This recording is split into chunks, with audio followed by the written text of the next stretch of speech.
அனைவருக்கும் வணக்கம். என்னோடய பேர் சங்கர், சித்த மருத்துவர். இது என்னோடய 2வது மருத்துவ பதிவு.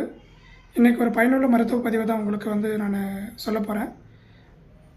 இப்படி என்ன பயனுள்ள மருத்துவ பதிவுனா, நம்ம பால் காய்ச்சும் போது அதுக்கு நீர் எவ்வளோ சேர்த்து காய்ச்சினா உடம்புக்கு எந்த ஒரு கெடுதல் இல்லாமல் இருக்கும் அப்படின்றத தான் சொல்ல போகிறேன்.